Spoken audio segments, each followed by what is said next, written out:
Hi hello friends, welcome back to my YouTube channel.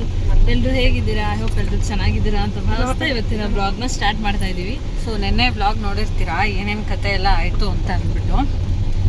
ಲೈಫಲ್ಲಿ ಇಂಥ disappointment ಯಾವತ್ತೂ ನಮ್ಗೆ ಆಗಿರಲಿಲ್ಲ. ಅಷ್ಟರ ಮಟ್ಟಿಗೆ ಡಿಸಪಾಯಿಂಟ್ ಯಾರಿಗೂ ಆಗಿರಲ್ಲ ಅನ್ಸುತ್ತೆ. ಅಷ್ಟು ದೂರ ಹೋಗಿ ವಾಪಸ್ ಏನಾದರೂ ಒಂದು ರೂಮ್ ಮಾಡ್ಕೊಂಡು ಇದ್ಬಿಟ್ಟಾದ್ರು ಬಂದಿರ್ತಾರೆ. ಆದರೆ ನಾವು ಹೆಂಗೆ ಅಂತ ಅಂದರೆ, ನಾವು ಮನೆಗೆ ಹೋಗ್ಲೇಬೇಕು ಅಂತ ಅನ್ಕೊಂಡು ಬಂದ್ವಿ.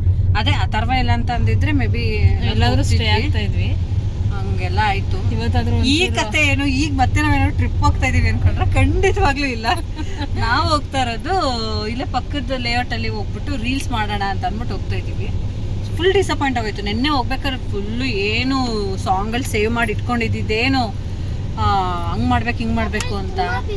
ಅದಕ್ಕೇನೆ ಕಣ್ಣೂರ್ ಆದ್ಮೇಲೆ ಅದಕ್ಕೂ ಅದಾದ್ಮೇಲೆ ವೈನಾಡು ಆದ್ಮೇಲೆ ಕೂರ್ಗು, ಅಲ್ಲಿ 3 ಪ್ಲೇಸ್ ಅಲ್ಲಿ ಎತ್ಕೊಂಡು 3ಕ್ಕೂ ಹೋಗ್ಲಿಲ್ಲ. ಹೋಗ್ಬೇಕು ಅನ್ಕೊಂಡು 3 ಪ್ಲೇಸ್ಗೆ ಕುಶಾಲನಗರ ಆಮೇಲೆ ಒಂದ್ ರೆಸಾರ್ಟ್ ಕರ್ಕೊಂಡು ಹೋದ್ರು. ಓಕೆ, ಇವಾಗಾದ್ರೂ ಸಿಗುತ್ತೆ ಅಂತ. ಅಲ್ಲಿ ನೋಡಿದ್ರೆ ಆ ರೂಮ್ ಗತಿ ಅಲ್ಲಿ ಇದ್ರಲ್ಲಿ ಹಿಂಗಿತ್ತು ರೂಮು. ಅದು ನೋಡಿದ ತಕ್ಷಣ ಚೆನ್ನಾಗೇ ಇರ್ಲಿಲ್ಲ. ಏನ್ ಗೊತ್ತಾ, ಇದ್ರೂ ನಮಗೊಂದು ಸ್ಯಾಟಿಸ್ಫ್ಯಾಕ್ಷನ್ ಸಿಗ್ಬೇಕು, ಹಂಗಿರ್ಬೇಕು. ಇವಾಗ ಮನೆಗೆ ಬಂದು ಮಲ್ಕೊಂಡಿದ್ದೆ ದೊಡ್ಡ ಸ್ಯಾಟಿಸ್ಫ್ಯಾಕ್ಷನ್ ಆಯ್ತು.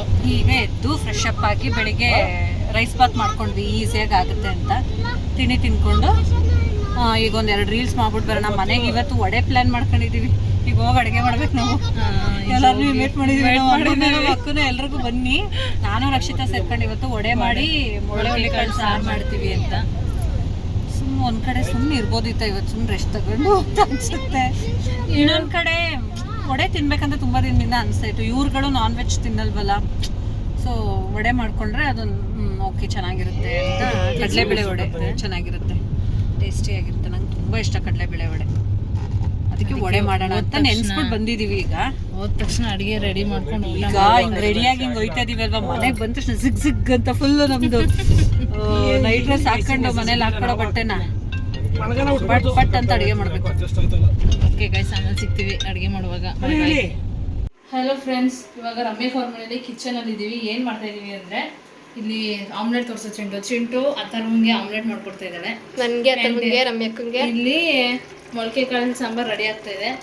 ನಿಮಿಷ, ಇಲ್ಲಿ ವಡೆ ರೆಡಿ ಆಗ್ತಾ ಇದೆ. ಯಾಕೆ ಈ ಥರ ಪ್ಲ್ಯಾನ್ ಮಾಡ್ಕೊಂಡ್ವಿ ಅಂತಂದರೆ, ನಾವು ನೆನ್ನೆ ಹಂಗೆಲ್ಲ ಆಯಿತು, ನೀವು ವಿಡಿಯೋ ನೋಡ್ದಂಗೆ ನೆನ್ನೆ ಹಂಗೆಲ್ಲ ಆಯಿತು. ಇವಾಗ ತಾನೇ ರೀಲ್ಸ್ ಮಾಡ್ಕೊಂಡು ಬಂದ್ವಿ. ಆ್ಯಂಡ್ ಏನಾದರೂ ಅಟ್ಲೀಸ್ಟ್ ಫ್ಯಾಮಿಲಿ ಜೊತೆ ಊಟ ಚೆನ್ನಾಗಿರೋ ಊಟ ಮಾಡಿಕೊಂಡು ನೀಟಾಗಿ ವೆಜ್ ಊಟ ಮಾಡ್ಕೊಂಡು ಮಾಡೋಣ.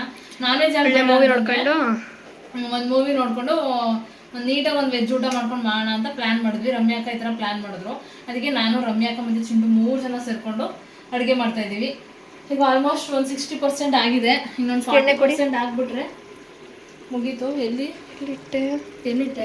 ಎಣ್ಣೆ ಕೊಡೋದು. ಯಾವುದು? ಚಿಂಟು ಈಗ ಆಮ್ಲೆಟ್ ಹಾಕ್ತಾ ಇದ್ದಾಳೆ. ನನ್ನ ಬಿಟ್ಟು ಇನ್ನು 4 ಜನಕ್ಕೂ ಆಮ್ಲೆಟ್. ಯಾಕಂದರೆ ಅಡುಗೆ ಮಾಡುವಾಗ ಎಲ್ಲರಿಗೂ ಎನರ್ಜಿ ಸಿಗಲಿ ಅಂತ. ಅಕ್ಕ, ನೀವು ಏನು ಒಪಿನಿಯನ್ ಹೇಳ್ತಾ ಇದ್ದೀರಿ ಈಗ ಅಡುಗೆ? ನಾವು ಅದೇನೋ ಇರ್ಲಾರ್ದಿರೋರು ಇರುವೆ ಬಿಟ್ಕೊಂಡ್ರು ಅಂತಾರಲ್ಲ, ಹಂಗಾಗೈತೆ ನಮ್ಮ ಕತೆ. ತೊಡ್ದಾಗ ಜೋಶಲ್ಲಿ ಬೆಳಿಗ್ಗೆ ಬಾತ್ ತಿಂದ್ವಲ್ಲ, ಜೋಶ್ ಇತ್ತು, ಎನರ್ಜಿ ಇತ್ತು. ವಡೆ ಮಾಡ್ತೀವಿ ಅಮ್ಮ, ಸೌಮ್ಯ ನಾವು ವಡೆ ಮಾಡ್ತೀವಿ. ನಾನು ರಕ್ಷಿತಾ ಇಬ್ರು, ರಮ್ಯಾ ರಕ್ಷಿತಾ ಸೇರಿ ಇವತ್ತು ವಡೆ ಮಾಡ್ತೀವಿ. ಬಿಸಿ ಬಿಸಿ ಆಮ್ಲೆಟ್ ಈಗ ಕೊಡ್ತೀನಿ. ಫಸ್ಟ್ ಬಿಸಿ ಬಿಸಿ ಆಮ್ಲೆಟ್ ಹಾಕ್ತಿದ್ದಾಳೆ ನಮ್ಮ ಚಿಂಟು. ಶೆಫ್ಫು ನೀವು ಶೆಫ್ಫು ಇಲ್ಲ, ನೀನು ಶೆಫ್ಫು. ನೀವು ಡಿಫ್ರೆಂಟ್ ಶೆಫ್ಫು. ಫಸ್ಟ್ ಆಗಿ ಆತಂಗ ನಾನು ಅವ್ನು ನಾಷ್ಟ ತಿನ್ನಿಸ್ತೀನಿ. ಫಸ್ಟ್ ಹಾಕೊಡು ಅಂತ ತಿಂತಿರ್ತೀನಿ. ಸರಿ, ಅವನೇ ತಿಂತಾನೆ ಅಂದರೆ ಸರಿ. ಈಗ ನೋಡ್ತಾ ಇರ್ಬೋದು. ಬಟ್ ತವ ಇದು ಸ್ವಲ್ಪ ಶೇಪು ದೋಸೆಗೆ ಮಾತ್ರ ಸರಿ. ಅದಕ್ಕೆ ಆಮ್ಲೆಟ್ ಈ ಥರ ಜಾರೋಯ್ತೈತೆ. ಅಲ್ಲೆಲ್ಲ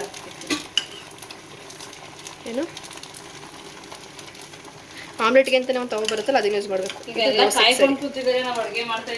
ಬಿಸಿ ಬಿಸಿ ರೊಟ್ಟಿ ಕಡ್ಡಿ ಕೊಡಿ. ಆಯ್ತಾ ಅಡುಗೆ ಸಾಕಲ್ವಾ? Hello friends, good morning. ನಾನು ನೆಕ್ಸ್ಟ್ ಡೇಯಿಂದ ವ್ಲಾಗ್ನ ಕಂಟಿನ್ಯೂ ಮಾಡ್ತಾಯಿದ್ದೀನಿ. ನಿನ್ನೆ ಯಾಕೋ ಅಷ್ಟೆಲ್ಲ ವ್ಲಾಗ್ ಸ್ಟಾರ್ಟ್ ಮಾಡಿ ನಿನ್ನೆ ಕಂಟಿನ್ಯೂನೇ ಮಾಡೋಕ್ಕಾಗಲಿಲ್ಲ. ಇವಾಗ ಎದ್ದಿದ್ದಾರೆ, ಎದ್ದು ಫ್ರೆಶ್ ಅಪ್ ಆಗಿ ಇವಾಗ ಸೂರ್ಯನ ನಾವು ನೋಡ್ತಾ ಇದ್ದೀವಿ. ವಿಟಮಿನ್ ಡಿ ತೊಗೋತಾ ಇದ್ದೀವಿ ಎದ್ಬಿಟ್ಟು. ಆಮೇಲೆ ನಿನ್ನೆ ವಿಷಯಕ್ಕೆ ಬಂದರೆ ನಿನ್ನೆ ಎಲ್ಲನೂ ರೆಡಿ ಮಾಡ್ಕೊಂಡ್ವಿ. ಒಂದು ನಗ ವಿಷಯ ಏನು ಅಂತಂದರೆ ಅಷ್ಟೆಲ್ಲ ಟಯರ್ಡಾಗಿ ನಾನು ರಮ್ಯಕ್ಕ ಯಾಕೆ ಆ ನಿರ್ಧಾರ ತಗೊಂಡ್ವಿ ಅಂತ ಗೊತ್ತಿಲ್ಲ. ಎಲ್ಲ ನಿರ್ಧಾರ ತಗೊಂಡು ಮಾಡಬೇಕಾದ್ರೆ ಫಸ್ಟಿಗೆ ಕಷ್ಟಪಟ್ಟಿಲ್ಲ ಅವರು. ಅದು ಏನಿಲ್ಲ, ಎದ್ದ ತಕ್ಷಣ ನಾವು ತಿಂಡಿ ಮಾಡ್ಕೊಂಡು ತಿಂದ್ಬಿಡ್ಬೇಕಿತ್ತು. ಅದು ಎದ್ದು ಕುತ್ಕೊಂಡು ಟೈಮ್ ಪಾಸ್ ಮಾಡಿದ್ವಿ ಚೆನ್ನಾಗಿ, ಆಯಿತಾ. ಅದಾದಮೇಲೆ ತಿಂಡಿ ಯೋಚನೆ ಹೊರಗಡೆ ತಿಂಡಿ ತರಿಸ್ಕೊಳ್ಳೋಣ ಅಂತ ಅಂದ್ಕೊಂಡಿದ್ವಿ. ಆ ಬಾತ್ ತರಿಸ್ಕೊಳ್ಳೋದ್ರ ಬದಲು ಮನೇಲೇ ಬಿಸಿ ಬಿಸಿ ಬಾತ್ ಮಾಡ್ಕೊಂಡು ತಿಂದರೆ ಚೆನ್ನಾಗಿರುತ್ತೆ ಅಂದ್ಕೊಂಡು ತಿಂದ್ವಿ. ಅದೇ ಲೇಟಾಗೋಯ್ತು. ಆ ಜೋಶಲ್ಲಿ ತಿಂದ್ವಲ್ಲ, ಆ ಜೋಶಲ್ಲಿನೇ ಇಬ್ಬರು ಡಿಸೈಡ್ ಮಾಡ್ಕೊಬಿಟ್ವಿ. ಆಮೇಲೆ ಸ್ವಲ್ಪ ರೀಲ್ಸ್ ಮಾಡೋಣ ಅಂತ ಹೊರಗಡೆ ಹೋದ್ವಿ.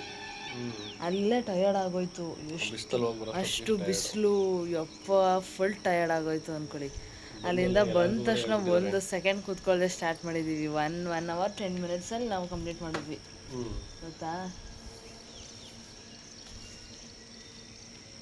ಮತ್ತೆ ನಿನ್ನೆ ನಾನು ವಡೆ ಮಾಡಿದ್ವಿ, ಆ ಕ್ಲಿಪ್ಪಿಂಗ್ಸ್ ತೊಗೊಳಕ್ಕಾಗಲಿಲ್ಲ. ಸಾಂಬಾರು ಮಾಡಿದ್ವಿ, ಆ ಕ್ಲಿಪ್ಪಿಂಗ್ಸ್ ತೊಗೊಳಕ್ಕಾಗಲಿಲ್ಲ. ಆಮೇಲೆ ಹೌದು, ಇವಾಗ ಎಲ್ಲ ರೆಡಿ ಆಯಿತು, ಅದನ್ನು ಕ್ಲಿಪ್ಪಿಂಗ್ಸ್ ತೊಗೊಳಕ್ಕಾಗಲಿಲ್ಲ. ಎಲ್ಲರೂ ಬಂದು ಒಟ್ಟಿಗೆ ಊಟ ಮಾಡಿದ್ರು. ಇವರೆಲ್ಲ ಇವರು ಹೊರಗಡೆ ಹೋಗಿದ್ರು. ಎಲ್ಲರೂ ಬಂದರು, ಎಲ್ಲರೂ ಒಟ್ಟಿಗೆ ಊಟ ಮಾಡಿದ್ರು. ಅದು ಕ್ಲಿಪ್ಪಿಂಗ್ಸ್ ತೊಗೊಳಕ್ಕಾಗಲಿಲ್ಲ. ಎಲ್ಲ ಫುಲ್ ಬ್ಯುಸಿಯಾಗಿ ಮೈಂಡಲ್ಲಿ ಇತ್ತು ತಗೋಬೇಕು ಅಂತ, ಬಟ್ ಟೈಮ್ ಇರಲಿಲ್ಲ. ನೆನ್ನೆ ನಮ್ಮ ಮಾವ ಅವ್ರ ಮನೆದು ಅದಿ ತಗ್ಸಿದ್ರು. ಸೊ ಅಲ್ಲೆಲ್ಲ ಹೋಗಿದ್ವಿ. ಅಲ್ಲೋಗಿ ಎಲ್ಲ ಮುಗಿಸ್ಕೊಂಡು ಬಂದ್ರ? ಎಲ್ಲ ಚೆನ್ನಾಗಿ ಆಗ್ತಾ ಇದೆಯಾ ಮನೆ ಎಲ್ಲ?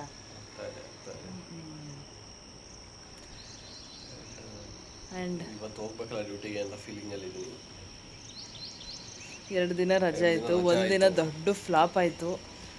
ಎಂಥ ದೊಡ್ಡ ಫ್ಲಾಪ್ ಅಂದರೆ ನಮಗೆ ಅನ್ಕೊಳ್ಳೋಕ್ಕೆ ಆಗಲ್ಲ ಆ ಥರ ಫ್ಲಾಪು. ನೀವು ನೆನ್ನೆ ನೋಡಿರ್ತೀರ ವ್ಲಾಗಲ್ಲಿ. ಅಪ್ಪ ದೇವರೇ, ಯಾರ್ಯಾರಿಗೆ ಈ ಥರ ಎಕ್ಸ್ಪೀರಿಯೆನ್ಸ್ ಆಗಿದೆ, ನನ್ನ ಪ್ರಕಾರ ಇದೊಂದು 0.1% ಎಕ್ಸ್ಪೀರಿಯೆನ್ಸ್ ಅನಿಸುತ್ತೆ. ಇನ್ ಕೇಸ್ ಯಾರಿಗಾದರೂ ನನ್ನ ವ್ಲಾಗ್ ನೋಡೋರ್ಗು ಎಕ್ಸ್ಪೀರಿಯೆನ್ಸ್ ಆಗಿದ್ರೆ ದಯವಿಟ್ಟು ಕಮೆಂಟ್ ಮಾಡಿ, ನನಗೂ ಈ ಥರ ಆಗಿದೆ ಅಂತ. ಇನ್ ಕೇಸ್ ಆ ಥರ ಆಗಿದ್ರೆ ನೆನ್ನೆನೇ ಕಮೆಂಟ್ ಮಾಡೋರು ಅಲ್ವಾ. ಹೌದು, ಯಾರಿಗೂ ಆಗಿಲ್ಲ ಅನಿಸುತ್ತೆ, ನಾವೇ ಈ ಥರ ಬಂದಿರೋದು ಅಲ್ವಾ. ಅದೊಂದು ಎಕ್ಸ್ಪೀರಿಯೆನ್ಸ್. ನೀವು ಏನು ಕಲ್ತ್ಕೊಂಡ್ರಿ ಆ ಒಂದು ಎಕ್ಸ್ಪೀರಿಯೆನ್ಸಲ್ಲಿ? ಏನಪ್ಪ ಅಂದರೆ ಸ್ವಲ್ಪ ಬೆಳಕು ಎಲ್ಲ ಪ್ರೀ ಪ್ಲ್ಯಾನ್ಡ್ ಆಗಿರಬೇಕು, ಹಿಂಗೆ ಕ್ಲೀನಾಗಿ ಬರುತ್ತೆ. ಎಲ್ಲ ಪ್ರೀ ಪ್ಲ್ಯಾನ್ಡ್ ಆಗಿರಬೇಕು, ನನ್ನ ಕ್ಲೀನಾಗಿ ಕಲ್ತ್ಕೊಂಡೆ. ಎಲ್ಲ ಪ್ರೀ ಪ್ಲ್ಯಾನ್ಡ್ ಆಗಿರಬೇಕು. ಹೌದು. ಅಲ್ಲ, ಯಾಕೆ ಅರ್ಜೆಂಟಲ್ಲಿ ಸರಿ ಹೋದ್ವಿ. ನಾವು ರೂಮ್ ಬುಕ್ ಮಾಡ್ಕೊಳ್ಳದೆ, ರೆಸಾರ್ಟ್ ಬುಕ್ ಮಾಡ್ಕೊಳ್ಳದೆ, ಅಷ್ಟು ಅರ್ಜೆಂಟಲ್ಲಿ ನಾವು ಹಿಂಗೆ ಹೋದ್ವಿ ಅಂತ. ಹೆಂಗೆ ಹೋದ್ವಿ ಅಂದರೆ ನಾರ್ಮಲ್ ಆಗಿ ಸಿಗ್ತಿತ್ತು. ಅವತ್ತು second Saturday, 4th Saturday Sunday ಇರೋದ್ರಿಂದ ನಮಗೆ ಸಿಗಲಿಲ್ಲ ಎಲ್ಲರೂ. 4th Saturday Sunday ಇಷ್ಟೊಂದು ಬಿಸಿ ಇದಾಗ್ಬಿಟ್ಟಿದ್ದಾರೆ. ಆಮೇಲೆ ನಮ್ಮ ಮಮ್ಮಿ ಮಂತ್ರಾಲಯಕ್ಕೆ ಹೋಗಿದ್ರು ಫ್ರೈಡೇ ನೈಟು. ಫುಲ್ ರಶ್ ಅಂತೆ, ಕಾಲಿಡೋಕ್ಕೆ ಜಾಗ ಇಲ್ವಂತೆ, ಅಷ್ಟು ರಶ್ ಅಂತೆ. ಅಂದರೆ ಸಮ್ಮರ್ ಹಾಲಿಡೇಸ್ ಇನ್ನೇನು ಮುಗಿತಾ ಬಂತು ಅಲ್ವಾ. ಅದಕ್ಕೆ ಏನು ಮಾಡ್ಬಿಟ್ಟಿದ್ದಾರೆ ಜನ, ಮಕ್ಕಳನ್ನೆಲ್ಲ ಕರ್ಕೊಂಡು ಸುತ್ತ ಕೊಟ್ಟೋಗ್ಬಿಟ್ಟಿದ್ದಾರೆ. ಅಷ್ಟೇ ಆಗಿರೋದು, ಇನ್ನೇನಿಲ್ಲ.